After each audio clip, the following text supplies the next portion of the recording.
A paz do Senhor, irmãos. Estamos aqui mais uma vez para ministrar mais uma aula online. A nossa lição de hoje sobre o tema A Conduta do Crente em Relação à Família, também pautada no livro de Efésios, domingo, dia 21 de junho. E que o Senhor venha nos abençoar para a ministração de mais esta aula.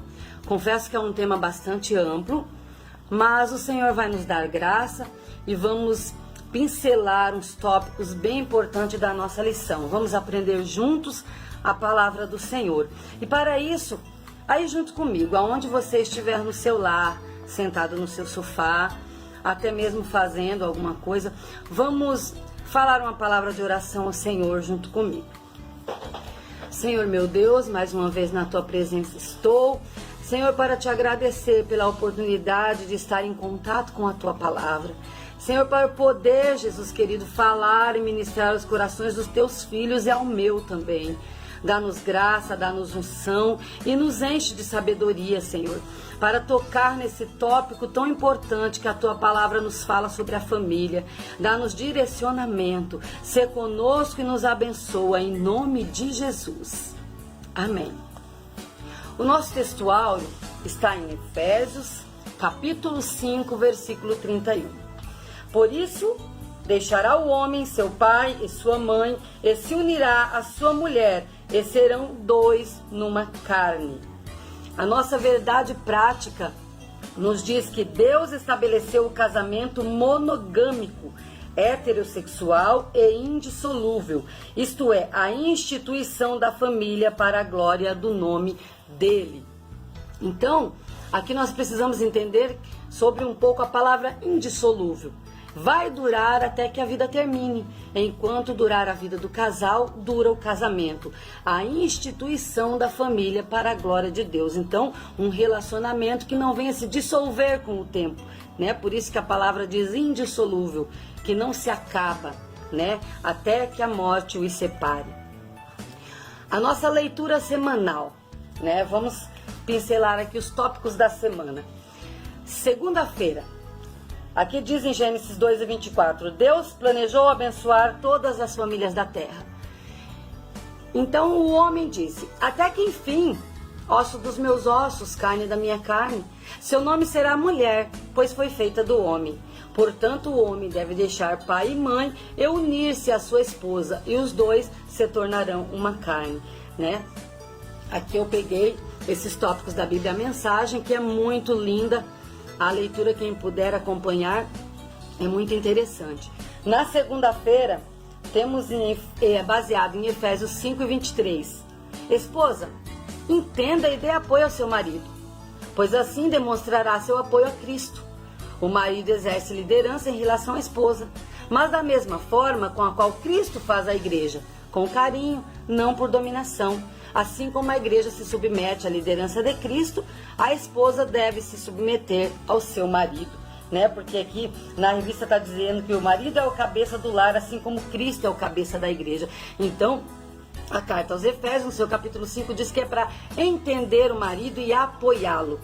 Na quarta-feira, baseado em Efésios 5:25, o marido deve amar a esposa de forma incondicional, né? Aqui nos ensinamentos a palavra de Deus fala, marido, amai as vossas esposas em Cristo. E na nova versão ali diz, marido, dê o máximo de amor à sua esposa. Faça como Cristo fez à igreja, um amor marcado por entrega total. O amor de Cristo torna a igreja íntegra. Suas palavras evocam a beleza dela. Tudo que ele faz e diz tem o propósito de extrair o melhor dela. Ele quer vê-la vestida de branco, brilhando santidade. É assim que o marido deve amar a esposa, até porque estará fazendo um bem a si mesmo, uma vez que ambos são um pelo casamento. Então, aqui na quarta-feira, o autor pedindo para que o esposo ame a sua esposa, ele está indicando ao marido que tire da esposa o que ela tem de melhor para oferecer. Né, com atitudes, com ações, extraia dela aquilo que é melhor, porque assim ele vai estar fazendo um bem para ele mesmo, desde que é um só no casamento. Na quinta-feira, baseado em Gálatas 5:13, O cristão desfruta da liberdade em Cristo e não está sujeito à escravidão. Então, a outra versão nos diz: não há dúvidas que Deus chamou vocês para uma vida de liberdade, mas não usem essa liberdade como desculpa para fazer o que bem entenderem, pois assim acabarão destruindo-a. Em vez disso, usem a liberdade para servir o próximo com amor. É assim que vocês serão cada vez mais livres, pois o ensino da palavra de Deus resume-se numa única frase: ame ao próximo como a você mesmo. Isso que é liberdade. Se vocês vivem como cão e gato, o autor nos diz: vocês vivem em intrigas, em descontentamento, em desunião, então essa liberdade que vocês chamam de liberdade não é liberdade, porque a liberdade é amar ao próximo como a você mesmo. Na sexta-feira, Lucas 2:51 diz: Deus deseja que os filhos confiem na sabedoria de seus pais, né? Então aqui Jesus voltou para Nazaré com eles. Lembra da passagem que Jesus estava pregando, né, entre os doutores, ensinando, e Maria e José tinham perdido Jesus no caminho. E eles procuraram Jesus e não achavam, eles estavam preocupados, nervosos. E ele chegou e encontrou Jesus conversando com os doutores. Então, a Bíblia diz que Jesus voltou com eles, Jesus obedeceu aos pais. Era um filho obediente. Sua mãe guardava todas essas coisas no coração, enquanto Jesus crescia com saúde e sabedoria, abençoado por Deus e pelos homens. Então Jesus é exemplo de sabedoria no seu crescimento, na sua infância, na sua adolescência, na sua mocidade e até mesmo como homem. Jesus sempre foi um filho obediente, fazendo a vontade do seu pai. No sábado, aos filhos que obedecem e honram seus pais, uma dupla promessa é assegurada. Então aqui o autor está indicando para nós: façam o que seus pais mandarem. É bem por aí mesmo. Honra pai e mãe é o primeiro mandamento que traz uma promessa, né? Um mandamento seguido de uma promessa, para que você possa viver bem e ter vida longa. Amém? Então, são pontos principais no lar e na família que nós devemos estar atentos. Quando a palavra de Deus está nos ensinando, nos direcionando, não podemos perder esses focos da palavra de Deus, onde diz: honra, obedece, seja sujeita, auxilia, né? Você auxiliadora. Então, você deve estar atenta a esses princípios da palavra de Deus. A nossa leitura bíblica em classe está em Efésios 5:21 ao 33. Depois em Efésios 6, do 1 ao 4. Sujeitando-vos uns aos outros no temor de Deus, vós mulheres, sujeitai-vos a vosso marido como ao Senhor. Porque o marido é a cabeça da mulher, como também Cristo é a cabeça da igreja, sendo ele próprio o salvador do corpo. De sorte que, assim como a igreja está sujeita a Cristo, assim também as mulheres sejam em tudo sujeitas a seu marido.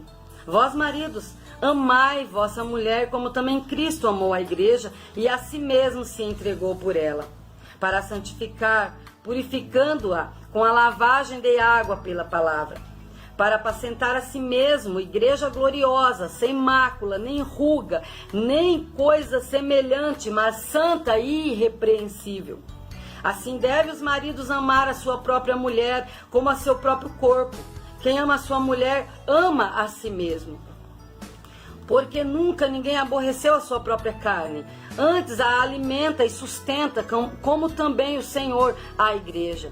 Porque somos membros de um corpo. Por isso, deixará o homem seu pai e sua mãe, e se unirá à sua mulher, e serão dois numa carne. Grande é este mistério. Digo-o, porém, a respeito de Cristo e da igreja.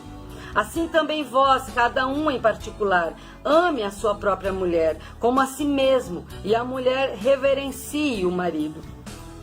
No capítulo 6, do 1 ao 4, a palavra de Deus vem nos dizer: vós filhos, né, agora um mandamento para os filhos, sede obediente a vossos pais no Senhor, porque isso é justo. Honra teu pai e a tua mãe, que é o primeiro mandamento, com promessa, para que te vá bem e vivas muito tempo sobre a terra.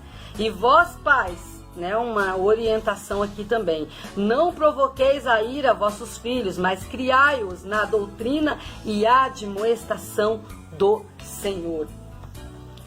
Nessa introdução aqui, eu achei interessante um fato sobre o livro de Efésios, né? É raro um relacionamento na cidade, no emprego, na escola, na igreja, na família ou no país que não esteja desajustado ou correndo perigo de se esfacelar. Portanto, há muito trabalho a ser feito, né? No que tange a família, temos muito trabalho a se ajustar. Paulo, na carta aos Efésios, inicia seu trabalho apresentando uma visão ampla do céu à terra e vice-versa, mostrando como Jesus, o Messias, está eterna e incansavelmente unindo tudo e todos. Ele também mostra que, além da obra realizada em nós e para nós, somos participantes dessa mesma obra que é tão necessária. E agora que sabemos o que está acontecendo, que a força da reconciliação é o dínamo no coração do universo, é imperativo que nos dediquemos a essa tarefa com vigor e perseverança, convencidos de que cada detalhe em nossa vida contribui ou não para o que Paulo descreve como o plano de Deus executado por Cristo. Um plano de longo alcance, que em tudo está ajustado e centralizado nele, nos mais altos céus e na terra. Então tudo que nós vivemos, tudo que nós fazemos está centralizado em Cristo. É Ele que projetou a família, é Ele que planejou os filhos, bênçãos do Senhor. Então, esse projeto de Deus está ajustado e centralizado em Jesus. É o dínamo aqui, quando Paulo fala de dínamo, ele diz é um gerador de energia. Então nós precisamos gerar energia a todo momento e conquistar a nossa família para o Senhor, né? Um imperativo que se impõe, que manda autoridade, que exemplifica com atitudes e ações para trazer valores a quem quer que seja que venha pisar nos nossos rastros pós nós, né? Nós sejamos espelhos de vida para aqueles a quem nós dedicamos a nossa vida. A nossa prioridade, né? Os nossos filhos, nossa maior herança. Temos o ponto central da nossa lição, aqui na nossa introdução. O relacionamento familiar é um projeto divino. O teólogo William Hendrickson, ele diz que a família é projeto de Deus e a sua importância é tão grande que a família terrena prefigura a família celestial que durará para sempre. Olha a comparação que existe entre céu e terra em relação à família. É por isso que o inimigo, ele vem com todas as armas para dissolver a família, para acabar com a família, para denigrir a imagem do homem e da mulher, para inverter os valores, porque a mulher tem na sociedade, que o homem como cabeça e sacerdote do lar tem na sociedade, como os filhos, menina e menino, separadamente, devem ser criados na presença do Senhor. Então o mundo está em turbilhões, né? O inimigo não está brincando, então ele quer a todo custo derrotar essa imagem que é dádiva, que é excelente, que é excelsa para o Senhor. E assim o próprio Deus foi quem instituiu a família sobre a base do casamento, onde o homem e a mulher se unem, tornando-se uma só carne, para que vivam juntos em plena comunhão. Pelo restante do Antigo Testamento, a família aparece sendo projeto de Deus e bênção para o homem. O livro de Provérbios, por exemplo, traz várias passagens que destacam a família como uma dádiva do Senhor, né? Provérbios 18, 22, 31, 10, 12. O mesmo ocorre no Novo Testamento, que também enfatiza o padrão bíblico para a família como projeto de Deus, né? Vemos em Efésios, estamos estudando a carta aos Efésios, estamos na penúltima lição, 5, 18, 6, 4. Então, a palavra de Deus a todo momento vem enaltecendo a família como projeto de Deus. Então, eu e você devemos cuidar da nossa família como um cristal, como uma pedra preciosa, como um presente valioso que não pode ser barganhado em nenhum momento. Temos que cuidar, zelar e aprimorar os conhecimentos da palavra de Deus a todo momento. A nossa introdução diz que na Bíblia o relacionamento familiar é um projeto divino que pressupõe o matrimônio monogâmico, heterossexual e indissolúvel. No modelo divino, os membros da família são iguais, porém cada um desempenha papéis diferentes. Nesta lição, veremos a conduta requerida por Deus para a família cristã. Tópico número 1. A conduta do crente como marido, né? Agora nós vamos falar um pouco com os homens. né, os maridos, a sua conduta de cristão e o que o Senhor espera de você como marido nesse papel de líder da família. No capítulo 5, Paulo enaltece o matrimônio e eleva ao mais alto patamar ao comparar o marido a Cristo e a esposa à igreja. Neste tópico estudaremos a analogia referente ao marido, né? Aqui a gente vai comparar, né? A Bíblia não diz que o homem é superior à mulher. Em nenhum momento ela fala isso, né? Como a gente vê muitas pessoas falarem e ter dificuldade sobre a submissão que a Bíblia está orientando. Então, ela em nenhum momento ela diz que o homem é superior à mulher.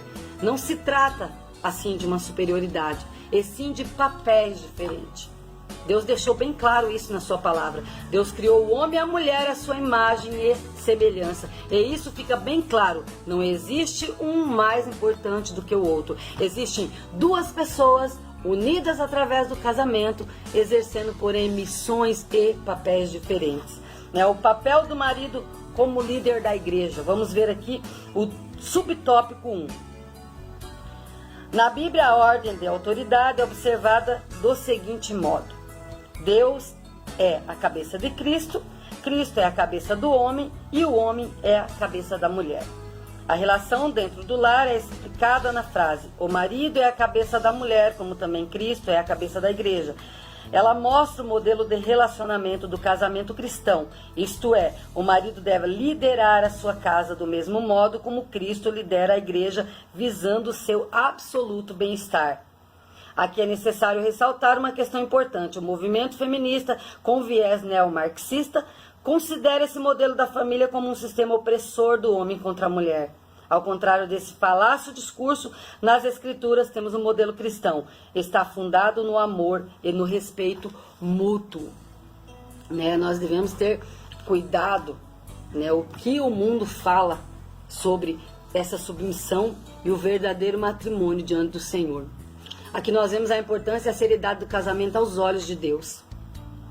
Quando Paulo compara a liderança do marido à liderança de Cristo. Olha, eu acho essa comparação muito forte, né? Imagina Deus comparando o seu papel de liderança em termos de família com o papel do marido no lar. Assim como Cristo lidera a sua igreja com tanto zelo, deu a sua própria vida por amor em resgate incondicional.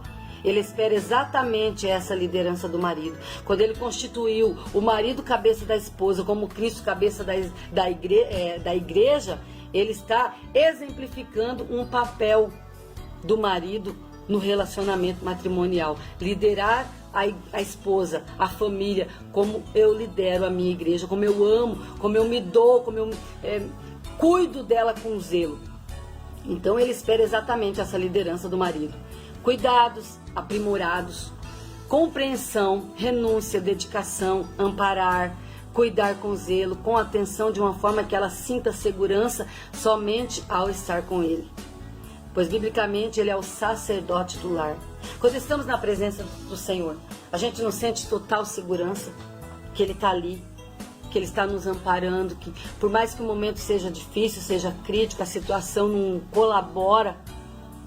Vivemos às vezes em lágrimas pela situação que passamos e nós não sentimos a presença do Senhor. Nós não estamos a todo momento amparados por essa presença, por esse amor. Nós não sentimos que estamos na mão de Jesus, no colo, que muitas vezes Ele nos abraça. Então, marido, esse sentimento a sua esposa tem que sentir quando ela tiver um problema, principalmente. Quando ela não tiver conseguindo resolver esse problema. Porque a mulher às vezes ela é frágil. Ela passa por problemas mensais que às vezes nem ela se entende. Então, quando ela está nesse momento, nesse turbilhões de pensamentos e acontecimentos, ela precisa se sentir exatamente assim, amparada. Às vezes, se você não sabe falar nada, abrace. Deixa ela sentir que você está ali. Às vezes, o homem às vezes não consegue resolver o problema no momento, mas só de falar que eu quero estar aqui com você, que eu estou te amparando, você pode contar comigo nessa situação, a mulher já vai entender que ela está sendo amparada e amada. né? Muitas vezes não é só com palavras, eu te amo, você é a mulher da minha vida, eu te escolhi. Ela precisa sentir essa ação, ela precisa sentir essa atitude, né? Nos teus braços, sentir segura. Eu tô com problema, mas olha quem tá aqui comigo, né? Ao contrário do movimento feminista que pensa num dado machismo em relação à submissão, extraída da palavra do Senhor. Entendemos aqui uma versão errada desse pensamento, pois a exigência bíblica para essa submissão é contida nas palavras, assim como Cristo amou a sua igreja e deu a sua vida por ela. Também o marido deve amar a sua esposa e sua família de igual modo. Então, quando o marido ama a esposa como Cristo ama a igreja, eu tenho certeza que ela se sente protegida nesse quesito, sim. Subtópico do tópico 1, subtópico 2. O amor como elemento primordial, né? Aqui a nossa lição vai tecer muito esse amor, essa compreensão, porque são duas mentes diferentes, vêm de famílias diferentes. Você foi criada de um jeito, o marido do outro, então são mentes diferentes. O marido, além de liderar, deve também amar a sua esposa, assim como Cristo amou a igreja. Isso implica a prática do sacrifício, como diz as Escrituras. Cristo amou a igreja com amor altruísta e incondicional. Assim, a igreja foi atraída para Cristo por meio do amor e não por ameaças ou imposição autoritária. Desse modo, os maridos devem amar, manter a união e a harmonia conjugal por meio do exercício e do amor. Uma citação do pastor Hernandes Dias Lopes. A liderança do marido não é uma permissão para agir com autoritarismo, mas uma oportunidade para servir com amor. Muito linda essa frase. Você é o cabeça, então você precisa amar, servir, se oferecer em prol dos interesses, dos desejos de sua esposa. Cristo disse, você quer ser o maior? Então, seja o menor, né? Quem quer servir, quem quer ser servido, precisa aprender a servir. E não tem coisa maior do que o amor, que é servir alguém. Deixar essa pessoa feliz, eu me importo com você, né? O subtópico 3 diz, os cuidados do marido à esposa. A Escritura enfatiza que a esposa é a parte do marido ao declarar, quem ama a sua mulher, ama-se a si mesmo. Acrescenta ainda que toda pessoa mentalmente saudável cuida do próprio corpo, o que significa que o marido deve dar atenção à sua mulher do mesmo modo que atenta para consigo mesmo. Isso implica proteger a esposa e proteger-lhe a vida digna. Essas ações de cuidado não se limitam apenas às provisões materiais, mas igualmente ao afeto, à consideração e à honra, dentre outras. Tal demonstração de amor deve ser sincera tanto em público quanto em particular, de modo permanente enquanto ambos viverem. Então, aqui o marido pegou um compromisso com Deus, enquanto ambos viverem, cuidar e proteger como cuida de si mesmo, né? Por enquanto nós estamos falando do marido. Então esse é o papel do marido. Quando o homem e a mulher deixam pai e mãe para unir aos sagrados laços do matrimônio, fica bem claro que diante da instrução da palavra do Senhor se tornam uma só carne. E ninguém maltrata a sua própria carne. Cuida, né? Antes cuida com carinho e dedicação. Ao zelar pela esposa, o marido está zelando de si mesmo. E ao protegê-la, protege-se também. A escolha conjugal é baseada no amor, na conquista e no relacionamento mútuo, respeitoso e com confiança, sendo assim esse sentimento adquirido através das atitudes e das ações, um para com o outro. E assim acontece o mesmo com os filhos, fruto dessa união, como bênção do Senhor. Né? Aqui vale ressaltar, né, uma dica essencial de tirar um tempo para o outro. Marido, tira um tempo para sua esposa. Esposa, tira um tempo de qualidade para o seu marido, que seja somente para ele. Marido, que seja o tempo somente para ela. E também os dois, como pais, tirar um tempo que seja somente para os filhos. Né? Se tiver mais de um filho, escolha um dia para cada um, porque é essencial você ter um dia somente com um dos teus filhos, depois um dia somente com o outro dos teus filhos. Por quê? Para não gerar ali um ciúmes, para não gerar ali uma preferência paternal. Então, o que acontece? Você dá o devido valor a todos, né? Ressalta que hoje é dia de fulano, hoje é dia do outro. Ah, mas hoje é dia da mamãe.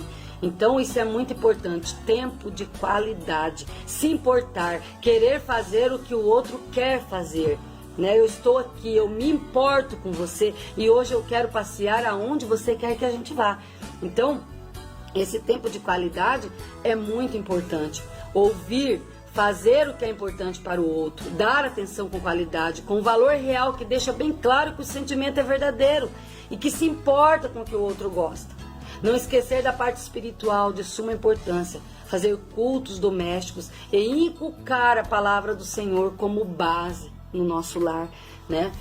Isso implica tempo de qualidade com nossos filhos e passar para eles, deixar eles extrair de nós e da palavra, daquilo que nós aprendemos dentro da palavra do Senhor para a vida deles. Que nunca mais, é uma joia, é um bem, é uma herança que nunca ninguém vai tirar de dentro do seu filho. É o amor de Deus.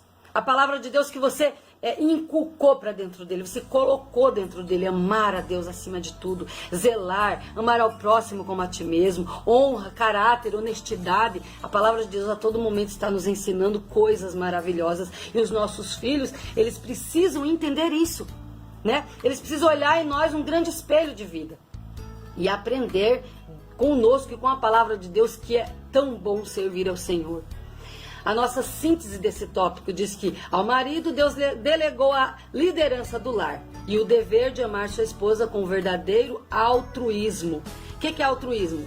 Tendência ou inclinação de natureza instintiva que incita o ser humano à preocupação com o outro e que, não obstante, sua atuação espontânea deve ser aprimorada pela educação positivista, evitando-se assim a ação antagônica dos instintos naturais do egoísmo. É isso que significa altruísmo. Amor desinteressado ao próximo, filantropia, abnegação. Né? O que é filantropia, irmã Valda? Profundo amor à humanidade. Né? Jesus amou com profundo amor, desprendimento, generosidade para com o outro, caridade. E abnegação, ação caracterizada pelo desprendimento e altruísmo, em que a superação das tendências egoístas da personalidade é conquistada em benefício de uma pessoa. Causa ou princípio, dedicação extrema. Então, tudo isso, né, é extraída da palavra altruísmo, que nós devemos ter amor abnegado, amor desprendido, generoso, né, caridoso, bondoso, amor com temperança, com grande afeto e compreensão. Né? Esse é o verdadeiro amor com que Cristo amou a igreja. A palavra do Senhor diz que ele se entregou por amor a ela. Então, se o marido tem que copiar a Cristo, ele precisa se entregar por amor à sua esposa. Ele tem que ser capaz de sofrer no lugar dela. É isso que a Bíblia está falando, sabia, irmãos? Que o marido, ele tem que ter a capacidade de sentir as dores da mulher. Que ele tem que sentir as renúncias que ela faz também, porque ele também precisa renunciar. Às vezes vemos alguns problemas que é dessa maneira, tem que ser assim. Não. O casamento exige renúncia de ambas as partes. O casamento precisa de renúncia, por quê? Porque eu renuncio em favor de você. Você renuncia em favor de mim. Nós renunciamos em favor dos nossos filhos. Não é assim que nós queremos que nossos filhos cresçam? Aprendendo o que é bom, aprendendo o que é certo, aprendendo da maneira correta. Então nós temos que dar esse exemplo para ele. Eu estou renunciando por amor a você. O nosso tópico 2 nos diz a conduta do crente como esposa. Agora vamos falar um pouco com as irmãs, com as mulheres, né? A conduta do crente em relação à esposa. De acordo com a analogia paulina, em relação ao matrimônio, a mulher casada é comparada à igreja de Cristo. Nesse ponto veremos a conduta requerida da esposa cristã. Então, assim como o marido foi comparado a Cristo em sua liderança, seu amor e abnegação, aqui a esposa é comparada à igreja de Cristo. E para tal conduta, requer dela uma submissão voluntária, em amor e confiança, como Cristo está sujeito, né? Como a igreja está sujeita a Cristo. Então, Paulo, aqui na carta aos Efésios, ele compara o marido a Cristo como cabeça da igreja. Aí ele pega a mulher e compara essa igreja, sendo ela sujeita ao marido e a Cristo, que é a cabeça da igreja. Olha que comparação. Para nós é uma honra. Imagina, nós somos comparados à igreja de Cristo, nós somos a noiva de Cristo. E no casamento, Paulo diz que nós somos essa igreja, né? A mulher no casamento é comparado com a igreja. Então, nós temos que ter esse zelo, esse cuidado e entendermos como é essa comparação. A igreja, ela é sujeita a Cristo. Então, nós devemos nos sujeitar aos nossos maridos no Senhor, sendo Ele liderado como cabeça, assim como Cristo é o cabeça da igreja. Amém? O subtópico 1 do tópico 2. O conceito de submissão cristã.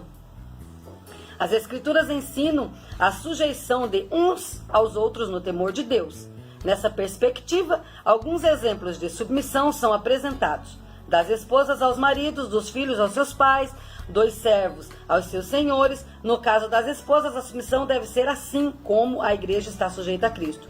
Portanto, aqui não se trata de uma sujeição irracional ao domínio de alguém, mas voluntária, né? Eu quero ser sujeito ao meu marido. E de graça, de grata aceitação do amor e cuidado do marido. Por isso, nada há de depreciativo nessa conduta, pois retrata o alto nível de relacionamento em Cristo e sua amada igreja. Então, não há nada de errado aqui, né? A gente aceita Jesus voluntariamente. Então, continuando aqui, sobre o subtópico 1 do tópico 2, né, vamos para o conceito dessa submissão cristã. A citação do pastor Agnaldo Betti. Submissão. O que é submissão? Estar sob a mesma missão. Né? Então, isso que significa a palavra submissão, estar sob a mesma missão. A igreja está sujeita, está debaixo da missão de Cristo, né? Coisa linda isso, né? Você estar sujeito a Cristo, debaixo do mandamento dele e da missão dele. Você está triste, revoltada, nervosa, aborrecida, estressada, porque você é a igreja e tem que se submeter à liderança de Cristo? Em algum momento você se sente assim, revoltada, porque tem que obedecer os mandamentos de Jesus? Com certeza não. Então é preciso analisar o conceito de comparação bíblica, né, que Paulo ali está comparando. Quando a liderança está com o marido e com a esposa está a missão de ajudar, auxiliar com idoneidade. O que é idoneidade? Adequado, próprio, que convém perfeitamente, que tem condições para desempenhar tal tarefa, certos cargos, certas funções, apto, capaz, competente. Então, o que a mulher precisa entender aqui é que ao marido está delegado a liderança e à esposa a missão de auxiliá-lo, adjutora de ajudar com idoneidade, ser idônea ao seu lado, responsável juntamente com ele, né? Agora nós vamos para o subtópico 2 do tópico 2 também, a condição da mulher cristã, né? Vamos ver a condição da mulher cristã. Aqui diz na revista: na cultura judaica, a mulher ocupava posição secundária e era parte da propriedade de um homem. Na sociedade grega, as mulheres eram tratadas como inferiores e as esposas eram escravizadas. No Evangelho de Cristo, as mulheres alcançaram a posição de dignidade igual aos homens. Ao conversar com a mulher samaritana, Cristo quebrou paradigmas da época e se opôs ao preconceito e à discriminação. Portanto, a mulher cristã desfruta de plena liberdade em Cristo e não está sujeita a nenhum sistema de escravidão. Então, aqui Jesus deixou bem claro quando ele quebrou esse paradigma, né? Nas culturas antigas, em diversas delas, muitas vezes, a mulher era rebaixada. Os judeus até oravam agradecendo a Deus por não ter nascido mulher. Imagina, na cultura romana, na grega, tinha algo que depreciava as mulheres.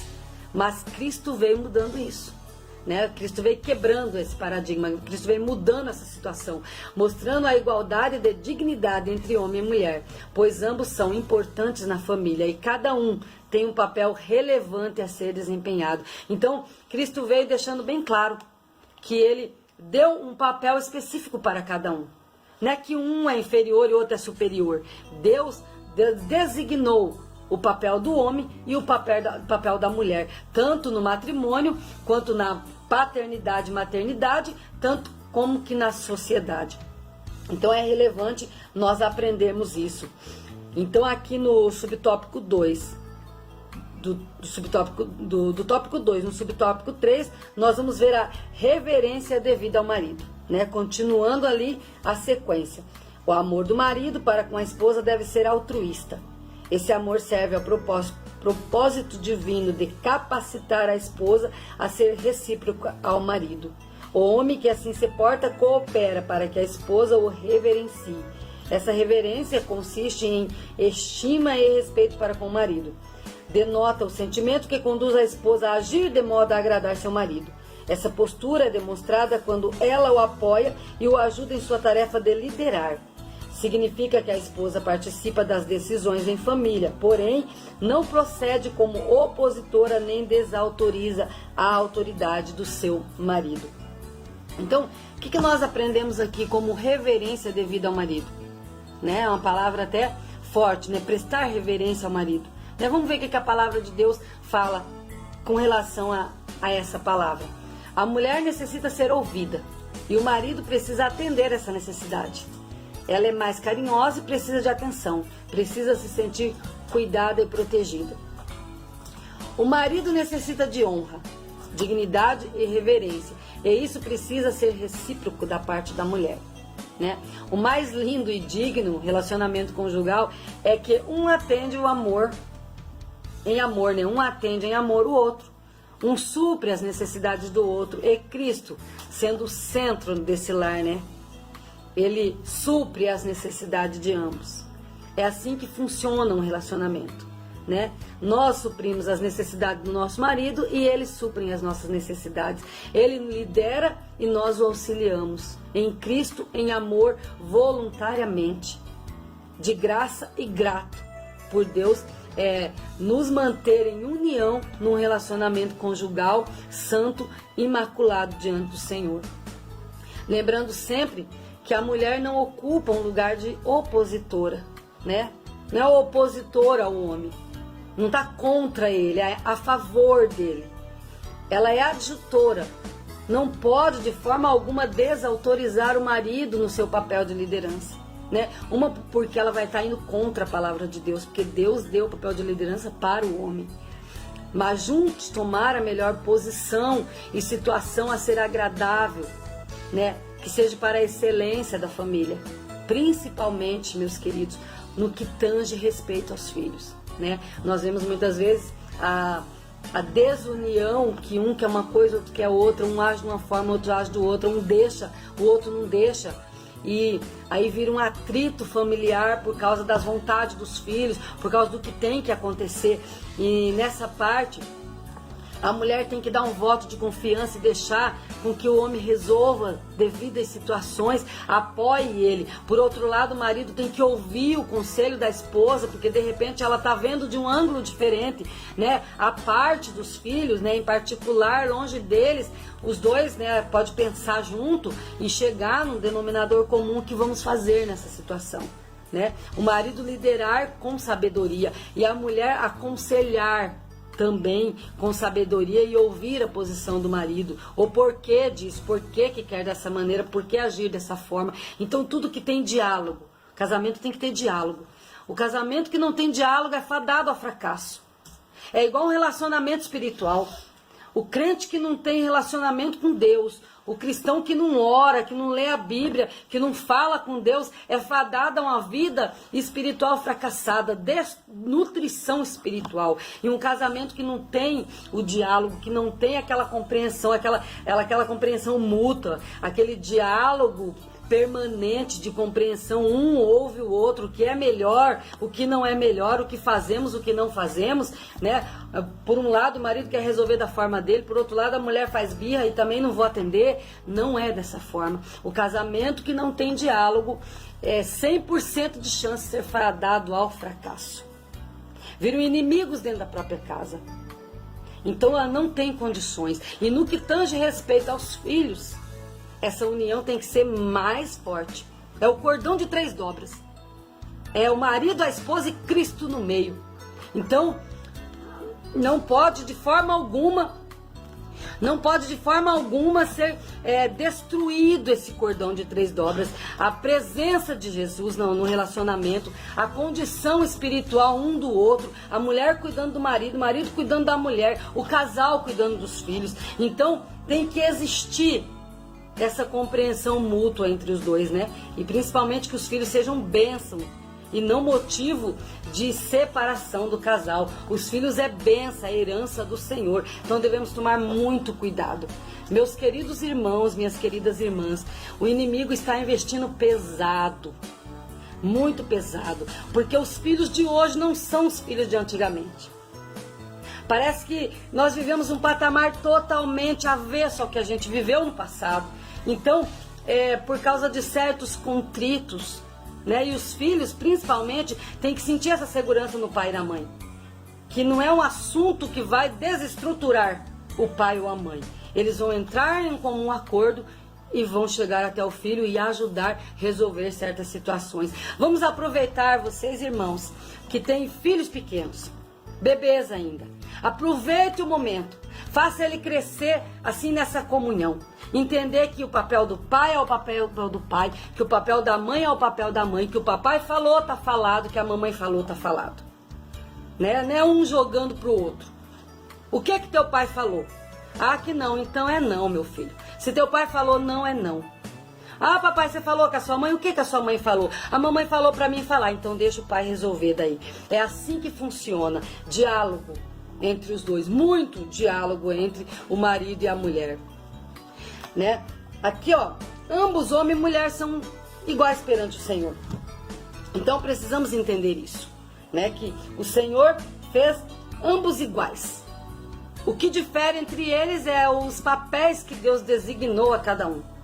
E isso precisa ser respeitado e atendido conforme nos orienta a palavra do Senhor.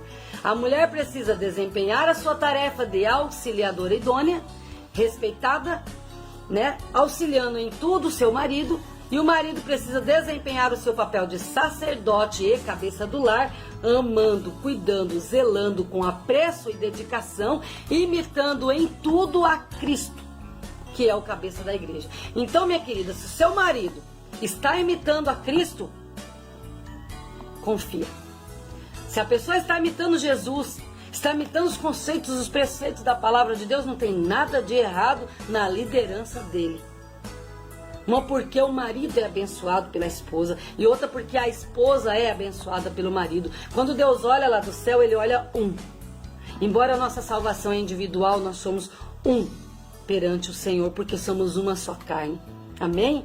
Então a síntese desse tópico 2 é: a esposa, Deus delegou a tarefa de respeitar a autoridade do lar conferida ao marido. Então aqui eu entendo que quando eu desrespeito a autoridade do meu marido, eu estou desrespeitando o mandamento do Senhor que Ele me deu como adjuntora, como auxiliadora, como idônea, madura, irrepreensível, como auxiliadora. Então quando eu deixo de respeitar a autoridade do meu marido dentro do lar, quando eu não ensino meus filhos a respeitar a autoridade do pai dentro do lar, eu estou automaticamente desrespeitando também a palavra do Senhor, que é uma ordem, que é um mandamento. Esposa, sejais em tudo sujeito ao vosso marido. Então é uma autoridade de Deus. O que é autoridade? Direito ou poder de ordenar. Deus deu ao marido isso. O direito ou poder de ordenar, de decidir, de atuar, de se fazer obedecer. Lógico que não é o machismo que vemos lá no mundo. Né? Ele tem que estar ligado a Cristo para obter essa autoridade. Então, se o seu marido é um homem segundo o coração de Deus, cuidado em desrespeitar essa autoridade que a palavra de Deus outorgou somente a ele. Né? A nós, ele delegou o papel de adjutora, ao marido de liderança. Então vamos respeitar isso para sermos abençoadas através da palavra do Senhor. Então vamos correndo aqui para o nosso último tópico, a conduta do crente como filho. Então vamos pegar um pouquinho no pé dos filhos, né? O que a palavra de Deus nos diz sobre a conduta do crente como filho. Não é porque nós estamos casados, não é verdade? Qual é a nossa conduta em relação aos nossos pais agora, depois de tanto tempo? Aqui também tem aprendizado para isso. Eu tenho 24 anos de casada. Qual é a minha conduta em relação aos meus pais?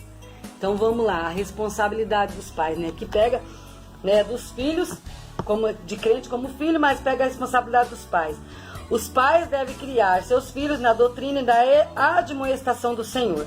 A palavra doutrina ou disciplina do grego significa orientação ou treinamento para o desenvolvimento do caráter e pronta obediência das normas. Já a palavra admoestação do grego, nostalgia, quer dizer instrução ou advertência que faculta a distinção entre o mal e o bem. Além dessas exortações, cabe aos pais estabelecer os parâmetros de conduta e reagir contra a desobediência de seus filhos. Os critérios dessa educação estão na palavra de Deus.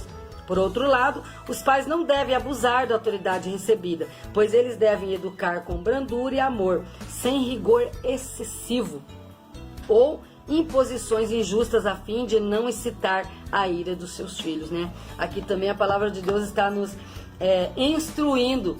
Cuidado com esses ensinamentos, cuidado para você não fazer um filho revoltado, né? Cabe aos pais designar parâmetros de conduta dos filhos e também reagir na desobediência para o próprio bem deles. Você ensina ele, mas você reage quando ele desobedecer, porque assim você vai estar formando o caráter dos filhos pautado no certo e no errado, admoestando-os dignamente no ensino da palavra do Senhor. Orientar e treinar os filhos numa conduta cristã, sem aspereza, mas sempre com amor, mostrando firmeza e bondade, até mesmo numa repreensão. Sendo firme com ele. Eu estou te repreendendo, mas eu te amo. Estou fazendo isso para o seu bem. Fazendo entender dessa forma que o nosso Deus também nos corrige, mas é sempre em amor. O silêncio ou a falta de uma comunicação ou de uma instrução pode também irritar um filho. E esse crescer irado. Devido à falta de atenção necessária, né, ele cresce revoltado. Por outro lado, o excesso também ou a ausência de correção vai acabar gerando também uma ira nos filhos. Os pais devem ser o espelho e não os carrascos. Davi foi um excelente rei, um excelente guerreiro, um homem segundo o coração de Deus, mas infelizmente um péssimo pai. Davi não corrigia quando precisava. Davi não admoestava. Um filho matou o outro. Ele ficou sem falar com Absalão por muito tempo. Absalão virou perseguidor dele, acabou morto. Os filhos de Davi. Que situação constrangedora a casa de Davi. E nós estamos falando de um homem segundo o coração de Deus. Então nós devemos ter cuidado. Somos excelentes na igreja, em tudo que fazemos com excelência para o Senhor. Somos os melhores músicos, os melhores cantores, os melhores pregadores, os melhores ensinadores. Mas como está dentro de casa? Como é que os seus filhos, a minha filha, como eles nos enxergam? Nós devemos ter essa preocupação. Somos pais. Em primeira mão, em primeira situação, nós somos pais. Então, esses filhos precisam querer pisar nos nossos rastros. Eu quero ser igual a minha mãe, eu quero ser igual ao meu pai, eu quero seguir a conduta dele. Que excelente, que saudade dos ensinamentos dos meus pais. Quando eles estiverem velhos, eles têm que lembrar de nós com orgulho, como exemplo de vida, como espelho, como reflexo a ser seguido. Então devemos ter muito cuidado. Quando você pensar numa excelência, analise a situação de Davi. Quando você pensar em querer fazer com excelência, analise os erros de Davi e não os cometa.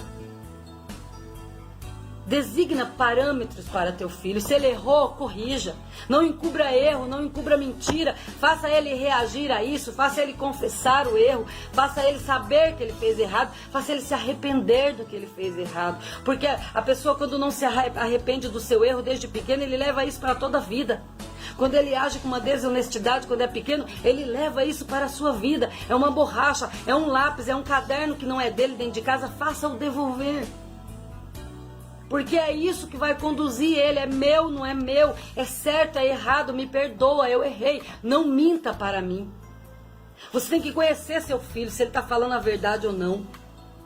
Você tem que ser capaz de pegar se ele está mentindo ou não. Então você tem que, para você conhecer ele, a comunicação tem que ser alta entre vocês. Então o silêncio indevido faz com que esse filho se ire com você. Meu pai nunca conversou comigo, eu sempre conversei com os meus amigos. A minha mãe nunca explicou nada da vida para mim. Eu aprendi na escola, eu aprendi no mundo, eu aprendi com todo mundo, menos com a minha mãe. Isso é triste. A sua filha precisa de você, irmã. A sua filha precisa entender as coisas da vida e aprender as coisas da vida com você, irmã. O seu filho, menino, tem que aprender as coisas da vida com você, irmão. É por isso que Deus designou pai e mãe numa família. Cada um tem o seu papel distinto. Homem, mulher, coisas de homem, coisas de mulher, para um filho menino, para uma filha menina. Então não deixa essa ira sobressair sobre o seu lar. Ensina-os na admoestação do Senhor. Não tenha vergonha de conversar sobre coisas da vida com seus filhos, porque eles precisam ouvir a verdade dos seus lábios. É assim, mamãe? Ou não é assim? Qual é o correto? Ensina para eles. Eles vão ter orgulho de conversar sobre certas coisas. Quando eles estiver passando por uma dificuldade, quem é que eles vão procurar primeiro? Você. Eu tenho certeza disso, que eu estou administrando nessa aula neste momento. Eu vivi isso. Eu vivo isso dentro da minha casa. Quando a minha filha está com dificuldade, é a mim que ela procura. Então por quê? Porque eu deixei uma janelinha aberta. Minha filha, não tem nada que você não possa conversar com a mamãe. Entenda, eu vou te compreender em tudo. Ele precisa ter essa segurança de você. Ele precisa entender que, sendo ruim ou não, certo ou errado, ele precisa confiar que você vai ouvir com dedicação. Ele pode até te entristecer, mas ele não pode te desestruturar. Principalmente se você está pautado na palavra de Deus. Perdoar um erro dele. Dar atenção ao que fez de errado. Vamos corrigir, meu filho. Vou orar com você. Você vai entender da melhor forma possível. Que bom que você me contou. Então, a responsabilidade dos pais é essa. É deixar os filhos entender que eles podem contar em qualquer momento. Independente da situação, independente do assunto, eu posso contar com a minha mãe. Eu posso contar com meu pai. Não provoque a ira no seu filho. Não deixa que ele vá lá no mundo extrair dos amigos o que não é verdadeiro. Então seja você essa pessoa que ele vai chegar, com vergonha ou não, ele vai te procurar e você vai poder ajudá-lo de uma maneira excelente, porque você é o pai dele, você é a mãe dele. Amém, meus queridos? Vamos para a conduta requerida dos filhos, né? Aqui o dever dos filhos é apresentado de forma adjetiva pelo apóstolo. Vós, filhos, sede obedientes a vossos pais. A explicação para essa postura e categoria. Porque isto é justo. A Bíblia diz que é justo. Então, se ela está falando, é justo. Ela segue a ordem natural divinamente estabelecida, pois Deus deseja que os filhos confiem na sabedoria de seus pais. Para ratificar esse ensino, o apóstolo cita o 5º mandamento: honra teu pai e tua mãe. Assim, os filhos devem obedecer e honrar seus pais. Logo, obedecer significa cumprir o que é ordenado. E honrar envolve amor, respeito e até mesmo sustento em caso de necessidade. Aqui está falando para os filhos que já se casaram. Portanto, a obediência é devida enquanto os filhos viverem sob a tutela dos pais, e a honra um dever para a vida toda. Você obedece enquanto é filho dentro do lar, mas você honra teus pais pela vida inteira. Auxilia eles no que for necessário. Aqui, cabe designar que a obediência se dá enquanto os filhos estão debaixo da tutela dos pais, ao que está sendo ordenado. E a honra envolve um amor mútuo com os pais. É quando esses filhos, mesmo depois de casados, ainda dão importância e cuidado aos pais. A sua saúde, o seu alimento, até a vida financeira, levar no médico, levar no mercado, comprar um remédio. É honrar o pai. Tudo que você faz em prol dos seus pais, você está honrando ele.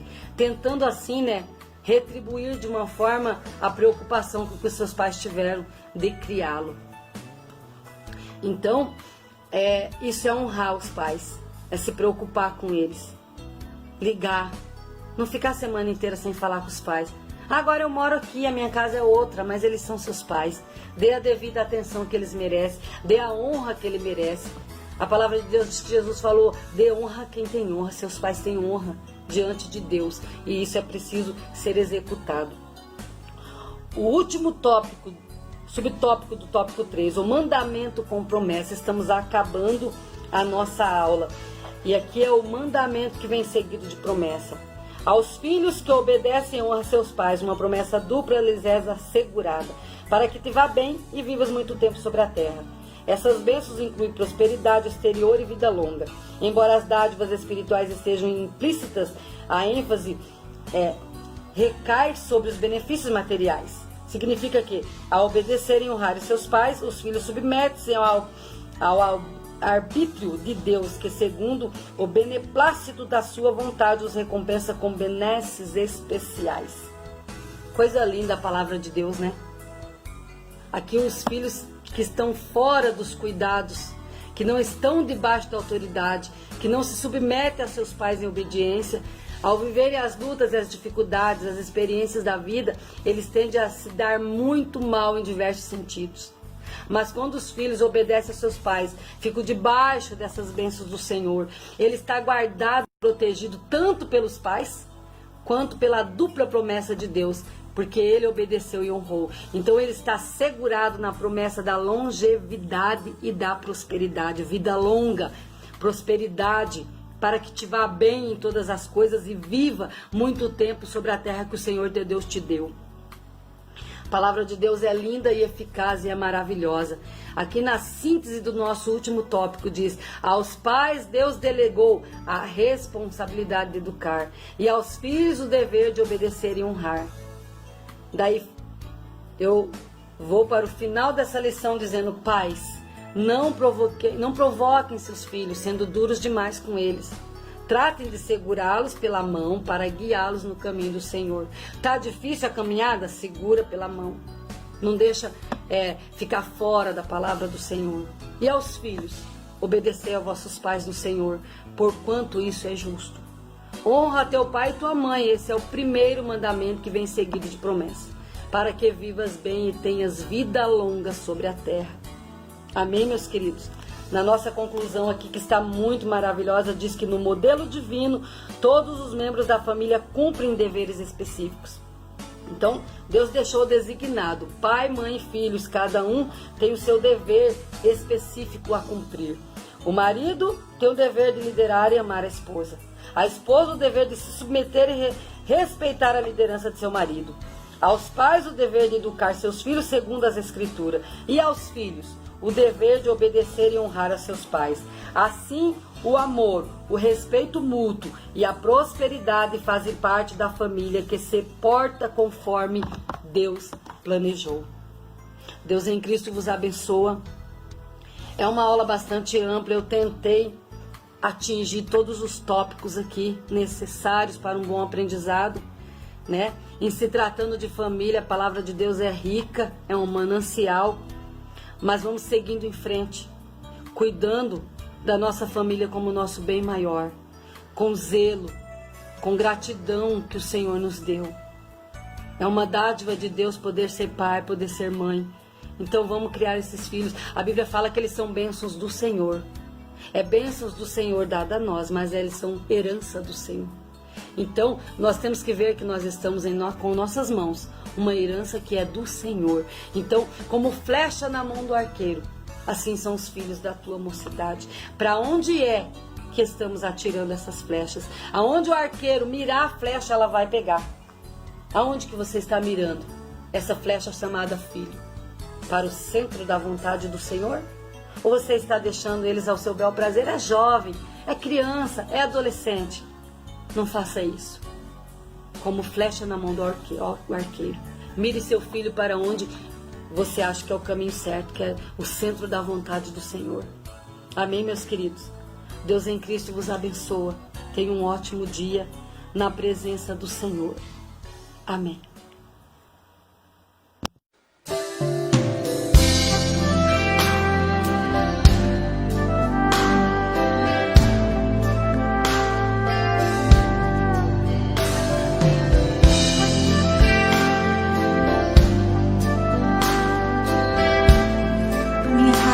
Senhor,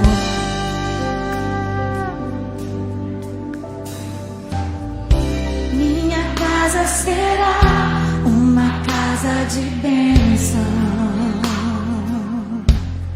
Aleluia. Minha casa será um pedaço do céu.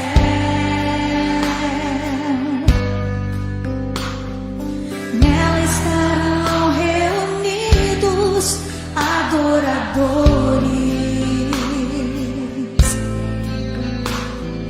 que só exaltam ao Deus verdadeiro e fiel.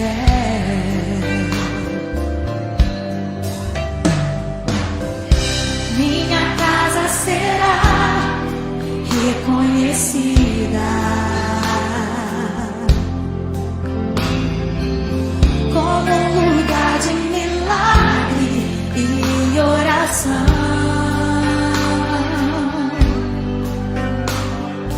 onde Jesus tem prazer em ficar, onde o Espírito Santo habita, onde há prosperidade, amor e vida.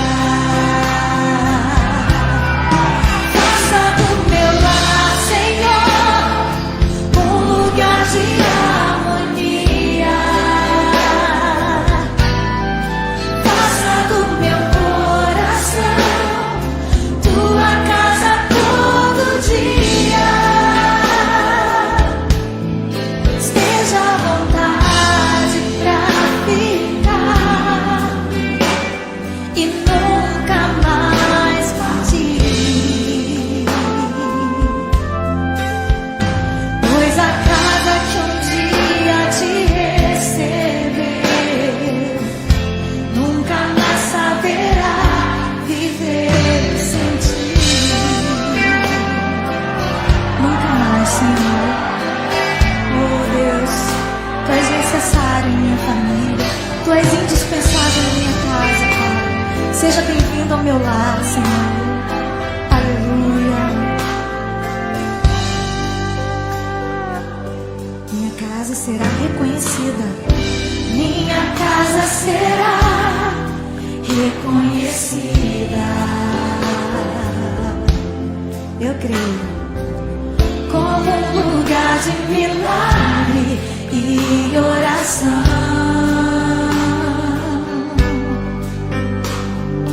onde Jesus tem prazer em ficar, onde o Espírito Santo habita, onde há prosperidade, amor e vida. Aleluia! Faça do meu lar, Senhor, um lugar de harmonia. Faça do meu coração tua casa todo dia. Esteja à vontade pra ficar e nunca mais partir, pois a casa que um dia te receber nunca mais saberá viver sem ti. Faça do meu lar, Senhor, faça do meu lar, Senhor, uma casa de harmonia. Faça do meu coração tua casa todo dia. Esteja à vontade pra ficar e nunca mais partir, pois a casa que um dia te receber nunca mais saberá viver sem ti. Pois a casa que um dia te receber nunca mais saberá viver sem ti. Oh Deus, fica conosco, Senhor. Fica com as nossas famílias.